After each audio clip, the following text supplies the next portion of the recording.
वाल्मीकि जी ने बताया कि प्रभु आप चित्रकूट में जाकर रहिए। भगवान चित्रकूट में निवास कर रहे हैं। जब भी सीता मैया को और लक्ष्मण जी को अयोध्या की याद आती है तो भगवान अनेक प्रकार से उन्हें कथाएं सुनाते हैं कि उनका मन बहल जाए। और जब भी राम जी को अयोध्या की याद आती है तो राम जी एकांत में जाके बहुत रोते हैं। और राम जी, सीता जी और लक्ष्मण जी ऐसे ही प्रेम पूर्वक चित्रकूट में वास कर रहे हैं। और अब यहाँ पर गोस्वामी जी कथा में मोड़ ले रहे हैं। कहाँ ले जा रहे हैं? अभी तक तो मैंने आपको भगवान के सुहावने वनगमन की कथा सुनाई। अब चलते हैं उस कथा की ओर कि जब राम जी ने सुमंत जी को गंगा जी के तट से विदा किया तो सुमंत जी कैसे गए? सुमंत जी गए नहीं थे। रथ से घोड़ों को निकाल कर एक पेड़ से उन घोड़ों को बांध के और सुमंत जी गंगा जी के तट पे ही बैठे हैं। क्यों?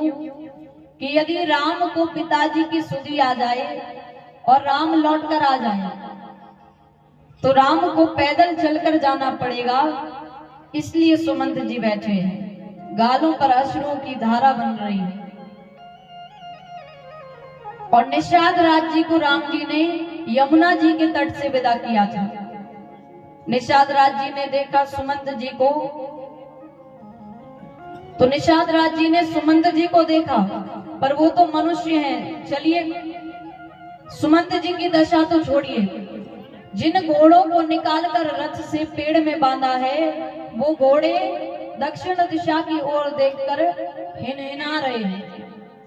जिस प्रकार एक चिड़िया के पंख काट दिए जाएं और वो उड़ना चाहती हो पर उड़ ना पाए, ऐसी दशा आज उन घोड़ों की है। क्यों? अयोध्या लौटकर जाना चाहते हैं पर जा नहीं पा रहे। क्यों? राम नहीं आए। देखी दक्षिण दिशी है नाही, घोड़े दक्षिण दिशा की ओर देखकर हिनहिना रहे हैं। और सुमंत जी से निषाद राज जी ने कहा कि सुमंत जी, यदि आप ही ऐसे हो जाएंगे व्याकुल तो महाराज को कौन समझाएगा? आप ही ऐसे धीरज नहीं रखेंगे तो महाराज को फिर कौन समझाएगा? कहा कि आप अयोध्या लौट कर जाइए। सुमंत जी जाना नहीं चाहते थे। निषाद राज जी ने बरबस उन्हें भिजाया। सुमंत जी इतना रोए हैं कि गाल पर अश्रुओं की धारा बन रही है। सुमंत जी सोचे, अभागे सुमंत, राम के वियोग में यदि तू प्राणों का त्याग कर देता तो तेरी कीर्ति बढ़ती। अब क्या मुख लेके जाएगा? राम जननी को क्या मुख दिखाएगा? दशरथ जी को, महाराज को क्या मुख दिखाएगा? सुमंत जी ने सोचा कि मैं दिन में नहीं जाऊंगा, फिर रात्रि के अंधेरे में जाऊंगा। सुमंत जी तमसा नदी के तट पर बैठे। रात्रि भई सो अयोध्या में प्रवेश किए। आपको बताएं, जैसे सुमंत जी आए सारी अयोध्या दौड़ पड़ी। क्यों? सबको लग रहा है कि सुमंत जी राम जी को लेकर आए हैं। और घोड़े पीछे की ओर देखकर रो रहे हैं, मानो कहना चाह रहे हो कि अयोध्या के वासियों, आप जिन राम जी के लिए आए हैं वो राम जी नहीं आए हैं। और दशरथ जी के पास सुमंत जी गए तो आप यहाँ पर दर्शन करिए। दशरथ जी ने जैसे सुमंत नाम का शब्द सुना ना, सुमंत जैसे सुना, कान में सुमंत नाम पड़ा, मानो मृत शरीर में प्राण आ गए। दशरथ जी कहते हैं, सुमंत कुछ मत बताओ, केवल एक बात बताओ, मेरा राम कुशल तो है ना? राम को लेकर तो आए हो ना? राम कुशल कहु सखा स्नेही, राम कुशल कहु सखा स्नेही, कह रघुनाथ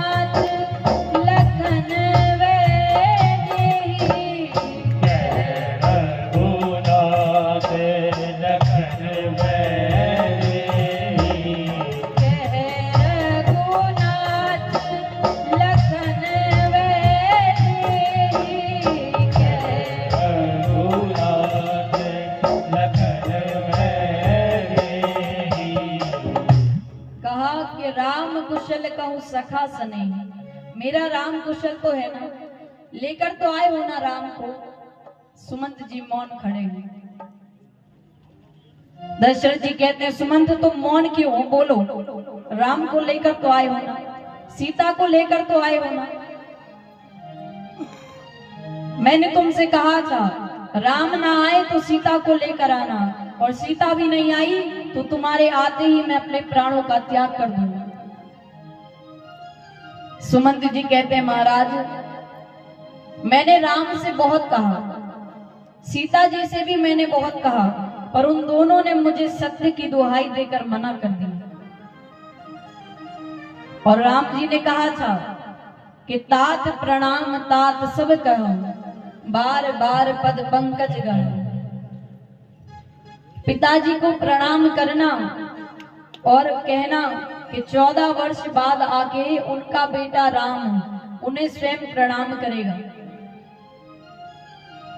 जैसे इतना कहा तो दशरथ जी के प्राण मानो कंठ में आके फंस गए, और दशरथ जी की ऐसी हालत देखी तो कौशल्या मैया ने धीरज रखा और दशरथ जी से कहा कि महाराज राम के वियोग में सारी अयोध्या पड़ी है, आप ही धीरज नहीं रखेंगे तो अयोध्या के वासियों का क्या होगा।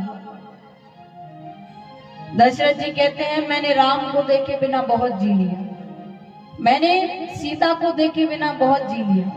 और दशरथ जी इतना विलाप कर रहे हैं, हो आजा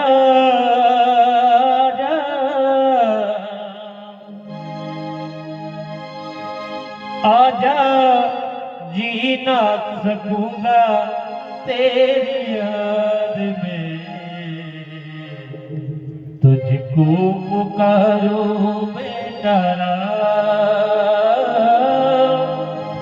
हो आजा, तुझको पुकारो बेटा आजा जी ना सकूंगा तेरी याद में, तुझको पुकारो बेटा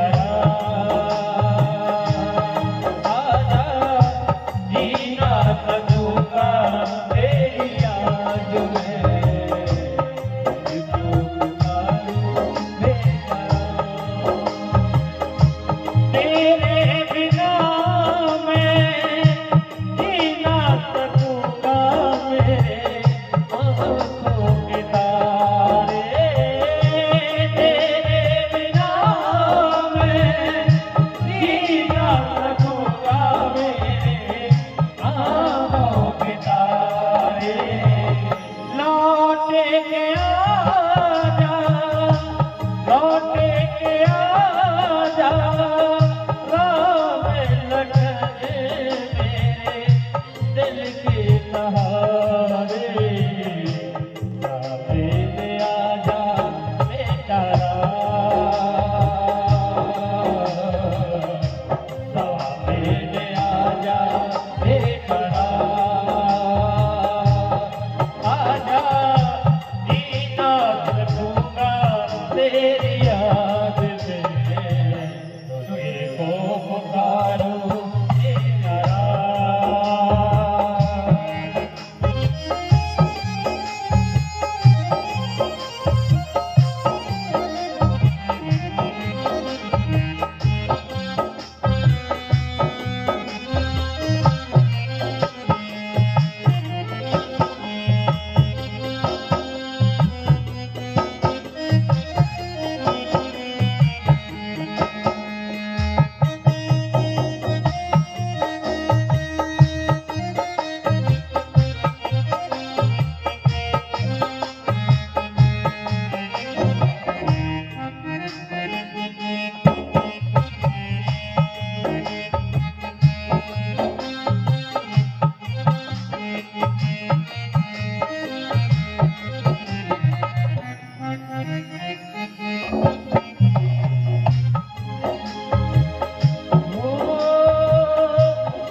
तेरी अपने दर को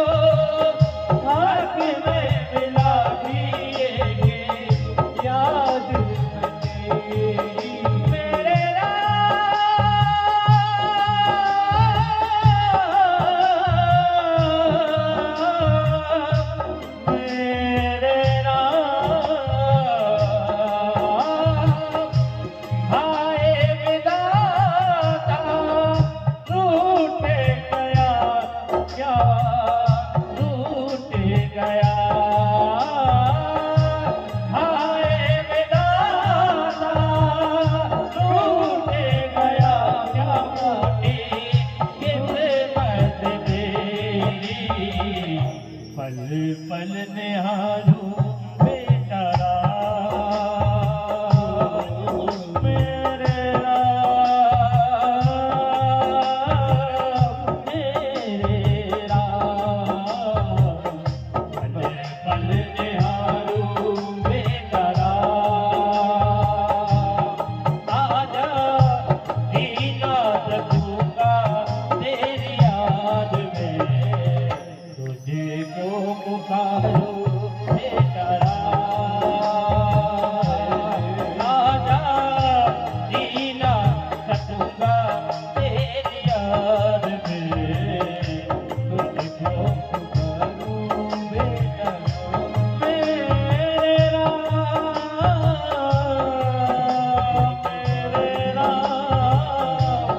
मेरे राम,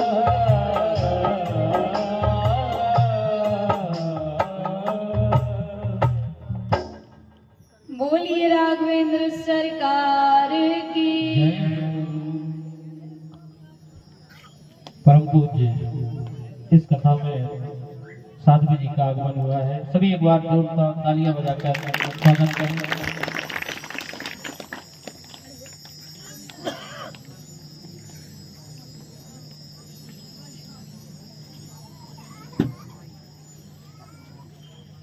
आइए एक बार सभी लोग जोरदार तालियों से स्वागत करें।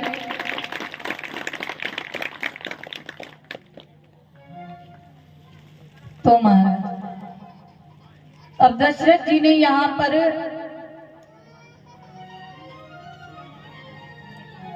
दशरथ जी विलाप कर रहे हैं, और विलाप करते ही करते दशरथ जी ने 6 बार अपने मुख से राम राम कहा। राम राम कह, राम कह, राम राम कहे राम, तनु परिहरे रघुवर विरह, राहु गयउ सुरधाम। दशरथ जी ने अपने प्राणों का त्याग कर दिया। वशिष्ठ जी ने नाव में तेल भरकर और दशरथ जी के पार्थिव शरीर को सुरक्षित कराया। क्यों?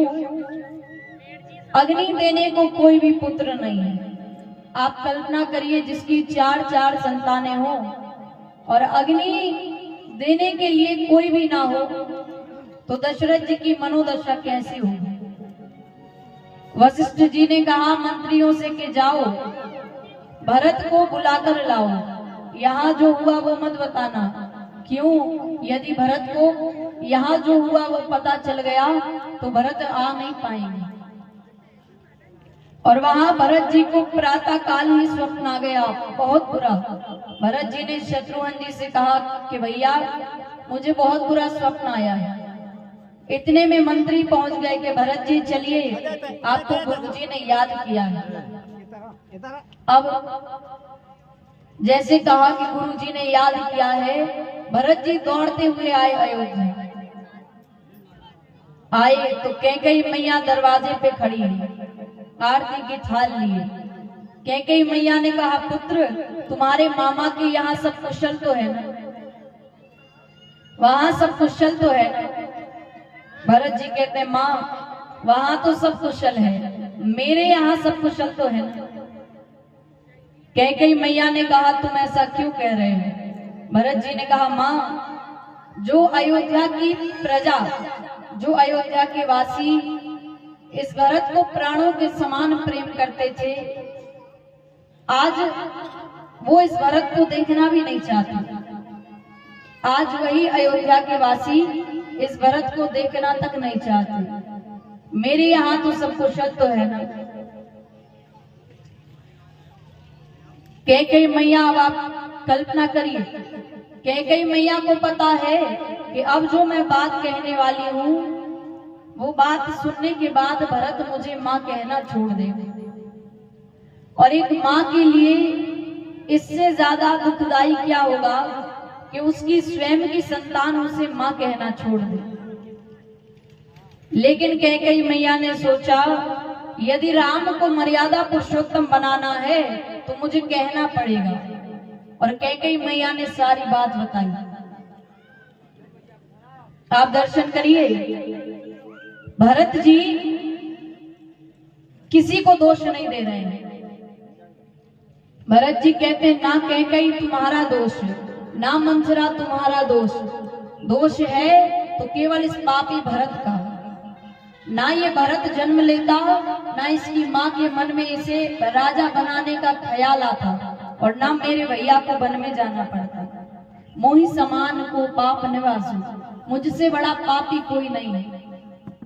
भरत जी गए कौशल्या मैया के कक्ष में। कौशल्या मैया रो रही थी, और जब रोते हैं तो धुंधला दिखाई देता है। मैंने आपको बताया था कि भरत जी बिल्कुल राम जी जैसे लगते हैं। कौशल्या मैया रो रही थी, भरत जी जाके दरवाजे पर खड़े भये। कौशल्या मैया ने देखा मेरा राम आ गया, दौड़ती हुई गई भरत जी के पास, तो देखा कि मेरा भरत आ गया। भरत जी गोद में कौशल्या मैया के सिर रखे, और भरत जी ने कौशल्या मैया की मांग देखी। भरत जी कहते माँ, जिस पुत्र के रहते, जिस पुत्र के कारण उसकी माता का सिंदूर मिट जाए, वो पुत्र फिर किसी योग्य नहीं है, वो पुत्र किसी काम का नहीं है। भरत जी कहते हैं माँ, ब्राह्मण हत्या में जो श्राप लगता है मुझे वो श्राप लग जाए, गौ हत्या में जो श्राप लगता है मुझे वो श्राप लग जाए। कहते कहते भरत जी ने 28 पाप ले लिए, और रात भर भरत जी कौशल्या मैया की गोद में राम राम करते रहे। प्रातः काल भया तो चंदन की लकड़ियों से चिता बनाई गई, और दशरथ जी के पार्थिव शरीर को भरत जी ने अग्नि प्रदान की। कितना किया अपने पिता के लिए, जो जो वशिष्ठ जी ने कहा वो भरत जी ने किया। कितना किया तो ये 1 लाख मुख से भी वर्णन नहीं कर सकते। और अब सभा बैठी है, क्यों बैठी है कि अयोध्या की गद्दी सुनी है, राज सिंहासन सुना है, उस पे कोई नहीं बैठा, तो सब बैठे हैं। भरत वशिष्ठ निकट बैठा रे, भरत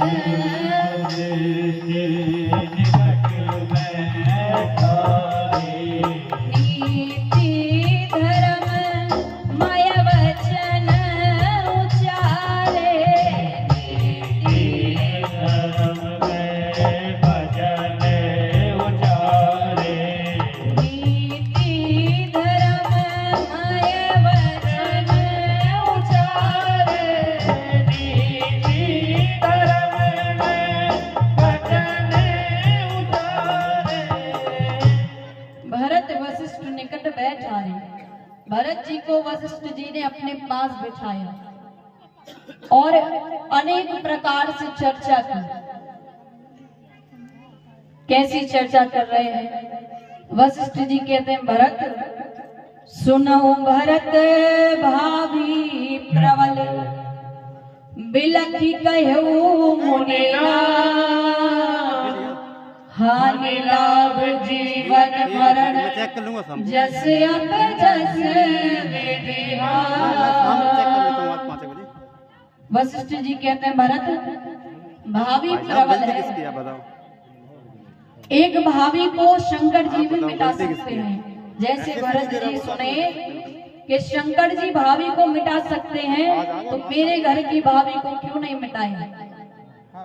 शंकर जी कहते हैं भरत जी, मैं अपने घर की भावी को ना मिटा सका, क्यों? कितना कहा सती से कि भगवान है प्रणाम कर लो, पर सती नहीं समझी। क्यों नहीं मिटा पाए? हरि इच्छा भावी बलवान, क्योंकि वो शंकर जी की रची हुई नहीं थी। एक भावी वो है जो ब्रह्मा जी की रची हुई है। ब्रह्मा जी की भावी को शंकर जी भी मिटा सकते हैं, वशिष्ठ जी भी मिटा सकते हैं, लेकिन शंकर जी अपने घर की भावी को क्यों नहीं मिटा सके? क्योंकि वो ब्रह्मा जी की रची नहीं थी, फिर हर इच्छा भावी बलवान वो राम जी की रची हुई थी। वशिष्ठ जी कहते हैं भरत,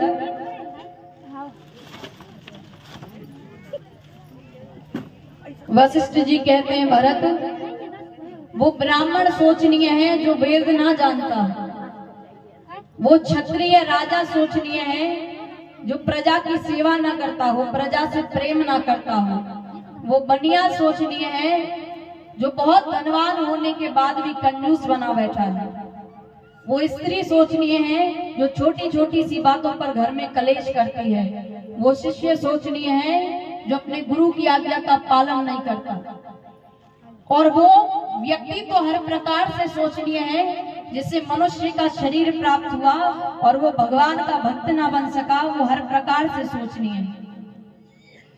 लेकिन वशिष्ठ जी कहते हैं भरत, आपके पिता किसी प्रकार से सोचनीय नहीं थे।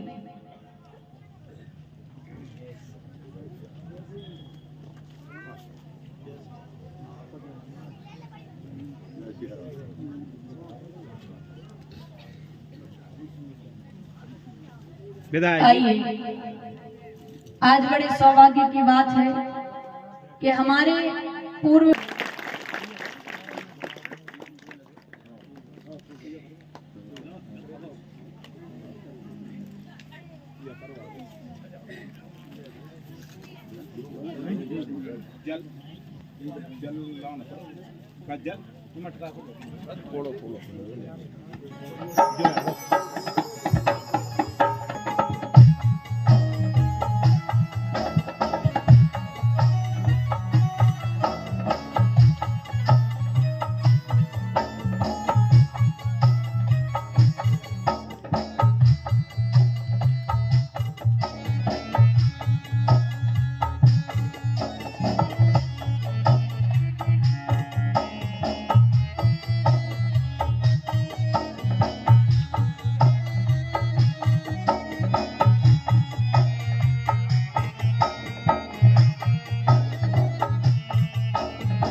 हरि सिंह जी रघुवंशी जी पूर्व विधायक गंजबादोसा से आज श्री राम कथा में पधारे हुए हैं। एक बार जोरदार तालियां बजाकर उनका स्वागत अभिनंदन वंदन करें। श्री रंजन सिंह जी रघुवंशी जी। तो महाराज, अब यहाँ पर वशिष्ठ जी कहते हैं कि भरत,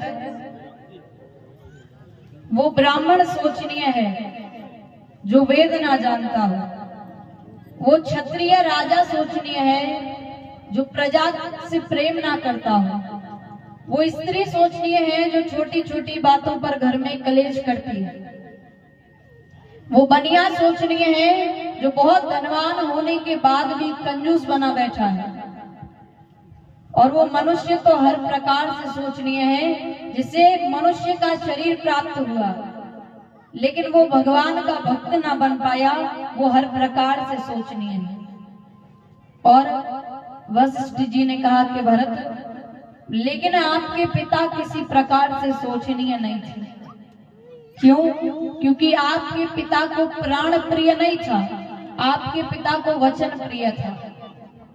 वशिष्ठ जी कहते हैं भरत, एक वचन को मानकर बड़ा भाई वन में चला गया, दूसरे वचन को मानकर आप राज सिंहासन पर बैठ जाइए। वशिष्ठ जी ने केवल ये एक वाक्य कहने के लिए जगत की चर्चा सुनाई। भरत जी मौन है।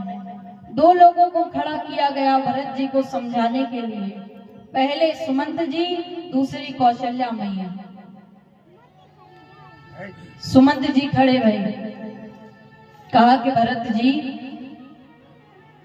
अभी आप गुरु जी की बात मान के राज सिंहासन पर बैठ जाइए, और जब राम जी आए तो आपको जो उचित लगे आप वो करना। भरत जी सोचे उचित, भैया की संपत्ति भैया को वापस करने में मुझे उचित और अनुचित देखना पड़ेगा। इसका अर्थ है, हो सकता है वो संपत्ति लेने के बाद मेरा मन बदल जाए। और ये सत्य बात है, जो मन हमारा संपत्ति लेते वक्त होता है वो देते वक्त नहीं होता। भरत जी सोचे, हो सकता है वो संपत्ति लेने के बाद मेरा मन बदल जाए और भैया की संपत्ति भैया को वापस करने में मुझे यदि उचित और अनुचित सोचना पड़े तो उसे दूर से ही प्रणाम है। सारी संपत्ति भैया की है। दूसरी बार में कौशल्या मैया खड़ी हुई।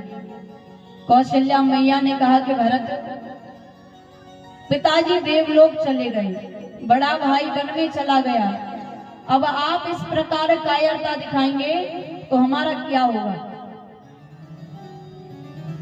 वशिष्ठ जी बोले, भरत जी मौन रहे। सुमंत जी बोले, भरत जी मौन रहे। लेकिन जैसे कौशल्या मैया खड़ी हुई, भरत जी रोने लगे, नेत्रों से अश्रु बह रहे हैं। भरत जी कहते, माँ, कहा जाता है कि एक पुत्र को सबसे ज्यादा उसकी माँ समझती है।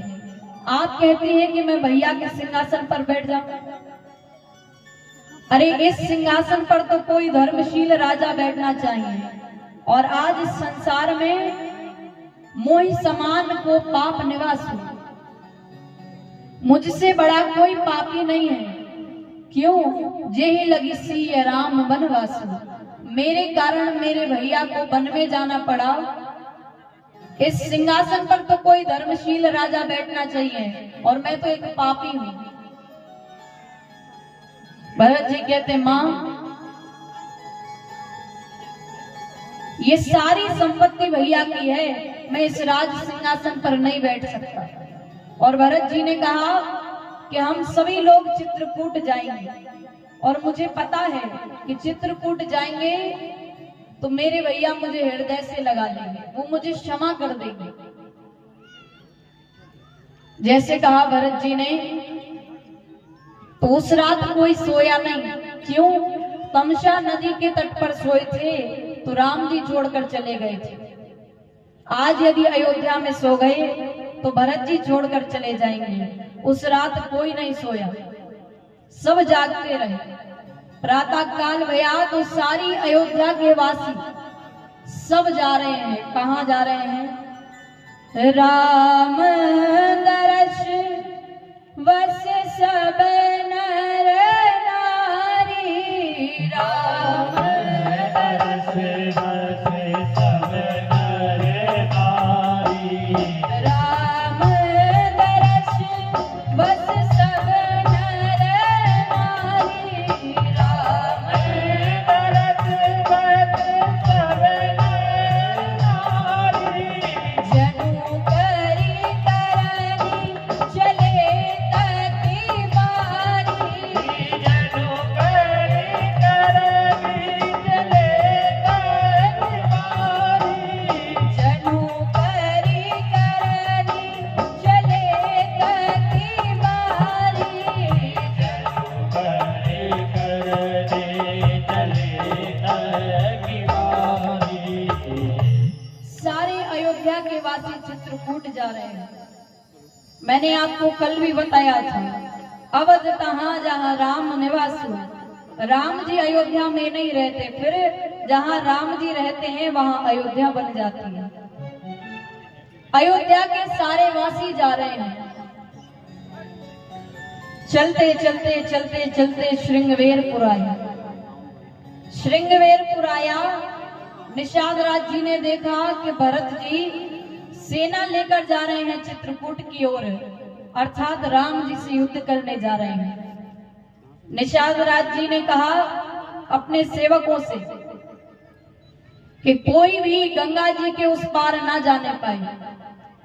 तब तक किसी ने छींक दिया, तो एक बूढ़े दादा ने कहा कि महाराज, आप कह रहे हैं कि राम अपने भाई से युद्ध करने जा रहे हैं, भरत अपने भाई से युद्ध करने जा रहे हैं, लेकिन सगुण तो ये बता रहा है कि भरत राम जी से युद्ध करने नहीं जा रहे, फिर प्रेम करने जा रहे हैं।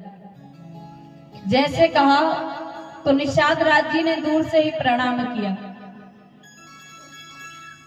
भरत जी ने देखा तो वशिष्ठ जी से कहा कि गुरुदेव वो कौन है।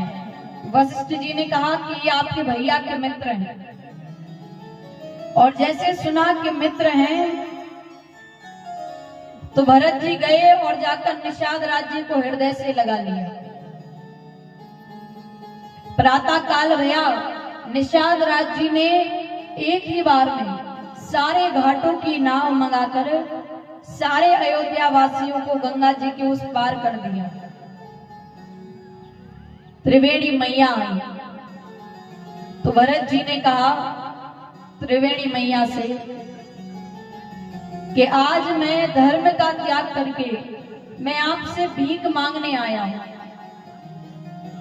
क्यों? सुना है कि आप मनोकामना पूरी करती हैं। त्रिवेणी मैया से आवाज आई कि कहिए भरत जी क्या चाहिए? मेरे पास अर्थ है, धर्म है, काम है, क्या चाहिए? भरत जी कहते हैं माँ मुझे ना आज अर्थ चाहिए ना काम चाहिए, मुझे आज केवल राम चाहिए। भरत जी कहते हैं माँ ना अर्थ चाहिए ना धर्म काम चाहिए, ना अर्थ चाहिए ना धर्म काम चाहिए, क्या चाहिए? कौशल्या कुमार मुझे राम चाहिए, कौशल्या कुमार मुझे राम चाहिए, कौशल्या कुमार मुझे राम चाहिए, कौशल्या कुमार मुझे राम चाहिए। ना अर्थ चाहिए ना धर्म काम चाहिए, ना अर्थ चाहिए ना धर्म काम चाहिए, कौशल्या कुमार मुझे राम चाहिए,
कहते हैं, माँ आज मुझे ना अर्थ चाहिए ना काम चाहिए। परम सम्मानीय आपके क्षेत्र के विधायक, आपके लाडले, मैं उनसे आग्रह करूंगा, निवेदन करूंगा कि वो मंच पर आए और हमारी पूज्य देवी जी और सभी भक्तों को 2 क्षण अपने आशीर्वचन इस मंच के माध्यम से दें। पूर्व विधायक जी, हम सभी के लाडले चहेते, जय जय श्री सीताराम।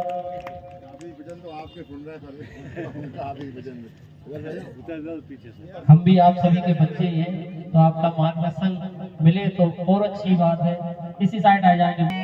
बोलिए राघवेंद्र सरकार की। महाराज, अब यहाँ पर भरत जी त्रिवेणी मैया से जैसा वरदान मांगा, त्रिवेणी मैया ने कहा कि भरत जी आपको राम जी मिल जाएंगे। अब आगे बढ़े तो भरत जी अयोध्या के वासियों के साथ चित्रकूट में प्रवेश किए और राम जी ने उचित स्थान दिया। सारे अयोध्या के वासी अयोध्या का विस्मरण करके बैठे हैं, क्योंकि अवध तहां जहां राम निवासु। राम जी चित्रकूट में रह रहे हैं तो ये चित्रकूट ही अयोध्या बन गए। और रात्रि के समय भरत जी सोचते हैं कि किस प्रकार से भैया को अयोध्या वापस ले जाया जाए, किस प्रकार भैया अयोध्या वापस जाएंगे। तो रात्रि के समय सोच रहे हैं, सोचते सोचते प्रातः काल भया। भरत जी राम जी के पास आए तो आज दोनों भाई इतना रोए हैं कि आज देखकर देवता भी व्याकुल हो गए। इतना रोए हैं, जग जप राम राम जप जेहि,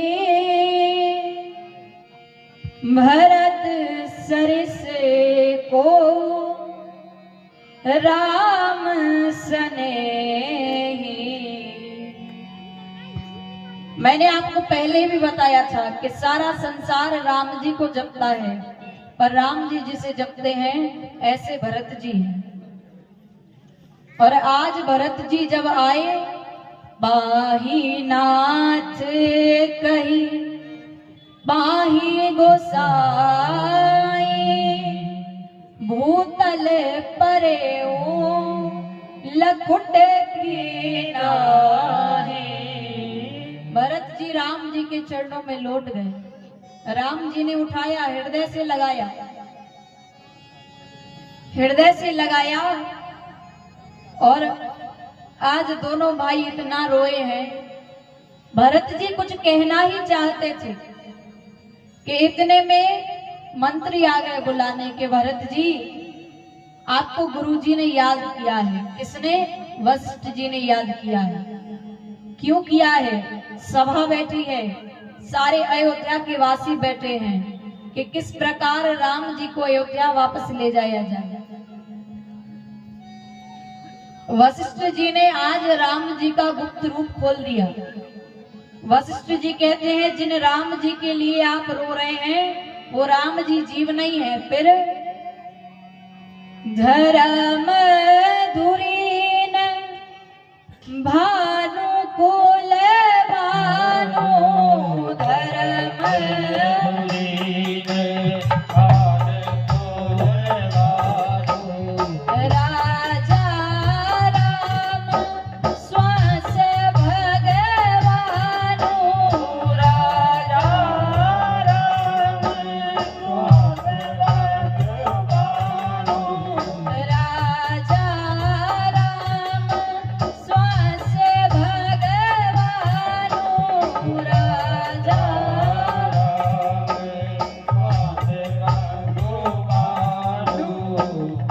अब कहा कि धर्म धुरीन भानु कुल भानु, राजा राम स्वास भगवान। राम भगवान है और मैं तो यही कहूंगा कि जैसा राम कहते हैं वैसा करो। उसी में हम सबकी भलाई है। भरत जी ने कहा गुरु जी क्या करूं? तो वशिष्ठ जी ने कहा कि भरत, यदि तुम और शत्रुघ्न वन में रह जाओ तो मैं राम को अयोध्या वापस ले जा सकता हूं। जैसे सुना ना, भरत जी नाचने लगे। भरत जी कहे गुरुजी, आप जो कह रहे हैं उसे तुरंत सत्य करके दिखाइए। यदि मेरे और शत्रुघ्न के वन में रहने से मेरे भैया अयोध्या लौट जाएंगे तो मैं 14 वर्ष के लिए नहीं, जीवन भर के लिए वन में रहने के लिए तैयार हूं। क्यों कहा? क्योंकि 14 वर्ष बाद मैं लौट के आया, मेरी माता के मन में फिर से ख्याल आया मुझे राजा बनाने का, तो मेरे भैया को फिर से वन में जाना पड़ेगा। इसलिए कानन करऊं जन्म भर वासु, मैं जीवन भर वन में रहूंगा। आप कहिए, जो आपने कहा है उसे तुरंत सत्य करके दिखाइए। वशिष्ठ जी के पास अब कोई उत्तर नहीं है। क्यों? वशिष्ठ जी सोच रहे हैं कोई भाई अपने भाई के लिए जीवन भर वन में रहने के लिए तैयार है। वशिष्ठ जी की मति चकरा गई। वशिष्ठ जी भरत जी को राम जी के पास लेकर गए। राम जी ने कहा कि गुरुजी निर्णय कीजिए। वशिष्ठ जी ने कहा, राम, दुखिया से जब पूछोगे तो वो केवल अपने हित की बात करेगा। हम दुखिया हैं, हमसे पूछोगे तो हम अपने हित की बात करेंगे। और हम तो ये कहते हैं कि भरत जो कहे वो करो, क्योंकि आपके भाई भरत ने जो बातें कही उसने मेरे सोचने की शक्ति को कम कर दिया है। मैं तो वही कहूंगा कि जो भरत कह रहे हैं वही करो। जैसे कहा तो राम जी ने कहा कि गुरुदेव, आज ये राम वही करेगा जो भरत कह देगा। जब ये बात कही तो देवता डर गए। क्यों? अब भरत जी कह देंगे कि चलो अयोध्या लौट जाओ तो राम जी लौट जाएंगे। आपको बताएं, सरस्वती मैया ने देवताओं के कहने पे मंथरा की मति फेर दी। सरस्वती मैया ने देवताओं के कहने पे कैकेयी मैया की मति फेर दी। और आज देवताओं ने कहा कि भरत की भी मति फेर दो। भरत कहे ना कि प्रभु अयोध्या लौट के चलो। सरस्वती मैया ने सबकी मति फेरी, पर सरस्वती मैया कहती हैं कि दिमाग ठीक है। अरे संसार में सबकी मति फेर सकती हूं, पर भरत की बुद्धि भ्रष्ट नहीं हो सकती। वो भरत है। भरत जी ने कहा, भरत जी रोने लगे, खड़े भई, कहा कि भैया, मुझे जो कहना था वो तो गुरुदेव ने ही कह दिया। मैं केवल इतना कहूंगा कि जब मैं छोटा था, जब मेरे भैया मेरे साथ खेला करते थे, तो मेरे भैया का ये स्वभाव है, मैं अपने भैया के स्वभाव को अच्छे से जानता हूं। मैं जानू निज नाथ स्वभाव, मैं जानू निज नाथ स्वभाव, अपराधी हूँ पर तो ना गाऊं, अपराधी हूँ पर तो न पाऊं, अपराधी हूँ पर तो ना गाऊं, अपराधी हूँ पर तो न पाऊं। मैं जानू निज नाथ स्वभाव, मैं अपने भैया के स्वभाव को जानता हूँ। जब हम छोटे थे तो भैया और हम खेला करते थे, तो भैया हमेशा मुझे अपने सामने वाले दल में रखते थे। हम कहते थे भैया, हम तो कभी भी आपके विरोध में नहीं हो सकते, आप मुझे अपने विरोधी दल में रखते हो, मैं कभी आपके विरोध में नहीं हो सकता। तब मेरे भैया कहते थे कि भरत, तुम मेरे विरोधी दल में नहीं हो, फिर मैंने तुम्हें अपने सामने वाले दल में इसलिए रखा है कि खेलते वक्त भी मैं अपने भरत को निहारता रहूं। और जब खेलते खेलते मैं अपने भैया को देखते देखते हार जाया करता था, तो मुझे जिताने के लिए मेरे भैया स्वयं हार जाते थे। मैं जाना हूं निज नाथ स्वभाव, मैं अपने भैया के स्वभाव को अच्छे से जानता हूं। और भरत जी कहते हैं, यदि आप मुझसे कहते हैं तो मैं 3 बातें कहूंगा। पहली,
तो महाराज लक्ष्मण जी भरत जी कहते हैं कि भैया मैं केवल 3 बातें कहूंगा। क्या? लक्ष्मण को छोड़ दीजिए, मुझे अपने साथ रख लीजिए। दूसरी, मैं और शत्रुघ्न वन में रहेंगे, आप अयोध्या को लौट जाइए। तीसरी, भरत शत्रुघ्न लक्ष्मण तीनों भाई वन में रहेंगे, आप भाभी को लेकर अयोध्या लौट जाइए। और इन तीनों बातों में से जे विधि प्रभु प्रसन्न मन होई, करुणा सागर की जय सोई। जिस प्रकार से आपका मन प्रसन्न हो आप वो करो। राम जी कुछ कहने ही वाले थे कि इतने में मिथिला से दूत आ गए कि मंदाकिनी जी के तट पर मिथिला से पूरा परिवार खड़ा है। राम जी ने सुना तो राम जी ने सबको चित्रकूट में उचित स्थान दिया। और रात्रि में सुनैना मैया, कैकेयी मैया, कौशल्या मैया, सुमित्रा मैया बैठी हैं। कौशल्या मैया ने सुनैना मैया से कहा कि आप जनक जी से कहिए कि जनक जी राम से कह दे कि राम लक्ष्मण को छोड़कर भरत को अपने साथ रख ले। यदि राम ने ऐसा नहीं किया तो मेरा भरत प्राणों का त्याग कर देगा। सुनैना मैया ने कहा कि अरे राम तो आपकी संतान है, और जिस कैकेयी ने आपके पुत्र को वन में भेजा, आप उसके पुत्र का हित सोच रही हैं। कौशल्या मैया कहती हैं, जब महाराज का अंतिम समय था तो उन्होंने मुझसे केवल एक बात कही थी, जाने उस सदा भरत कुल दीपक, भरत को सदा इस कुल का दीपक समझना। जैसे कहा तो सुनैना मैया कहती है कि आप चिंता मत करो, यहाँ क्या होने वाला है ये सब याज्ञवल्क्य जी ने हमें पहले ही बता दिया था। राम वन में जाएंगे, असुरों को मारेंगे, लौट के आएंगे तो राजा तो राम ही बनेंगे। और आप दर्शन करिए, जनक जी ने सीता मैया को देखा तो जिस पिता ने अपनी पुत्री को दुल्हन के रूप में विदा किया था, तब से आज पहली बार सीता मैया को देख रहे हैं। किस रूप में? तपस्विनी के रूप में। लेकिन धन्य है जनक जी जैसा पिता कि वो दुखी नहीं भये, प्रसन्न हो रहे हैं। क्यों प्रसन्न हो रहे हैं? पुत्री पवित्र किए कुल दो, पुत्री पवित्र किए कुल दो, सुजस धवल जग कह सबको, सुजस धवल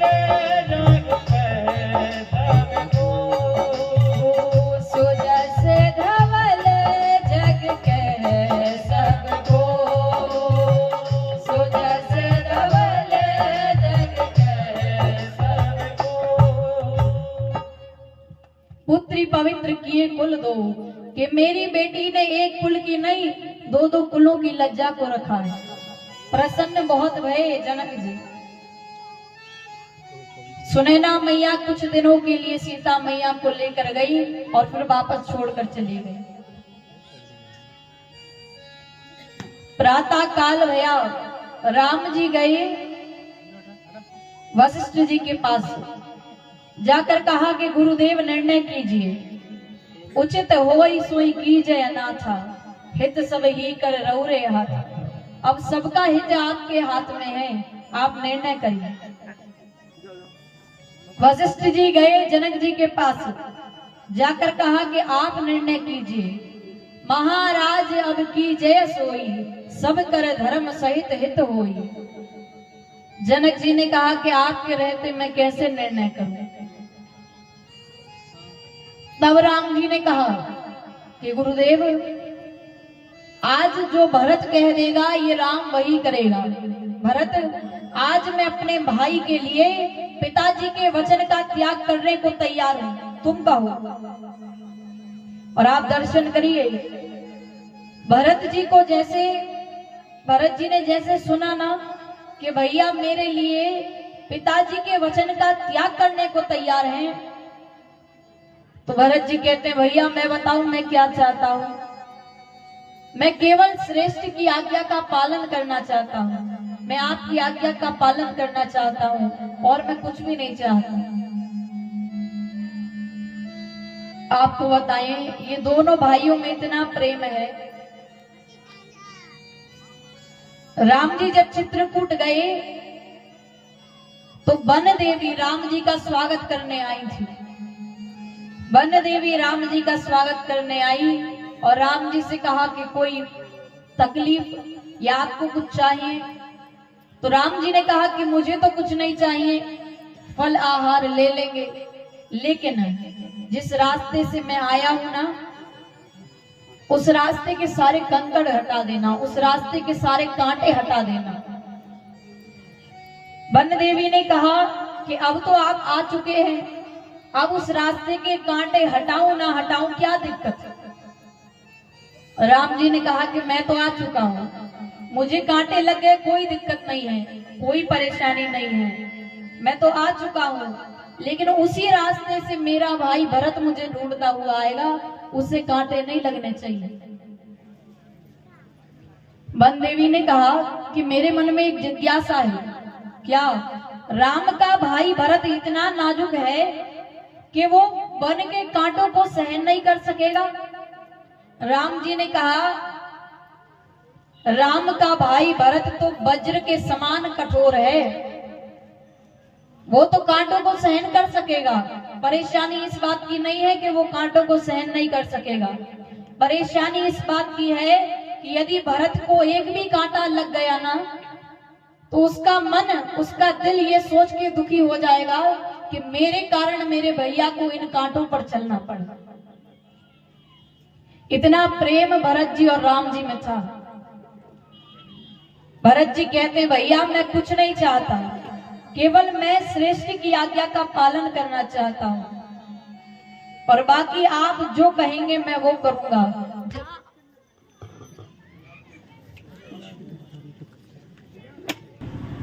बोली राघवेंद्र सरकार की। भरत जी ने कहा कि भैया मुझे केवल श्रेष्ठ की आज्ञा का पालन करना है, आपकी आज्ञा का पालन करना है, और बाकी आप जो कहेंगे मैं वो करूंगा, जहां आप ले चलेंगे मैं वहीं चलूंगा। भरत जी कहते भैया जहां ले चलोगे वहीं मैं चलूंगा, जहाँ ले चलोगे वहीं मैं चलूंगा, जहाँ ले चलोगे वहीं मैं चलूंगा, जहाँ ले चलोगे वहीं मैं चलूंगा, जहाँ नाच रख दोगे, जहाँ नाच रख दोगे वहीं मैं रहूंगा,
समरे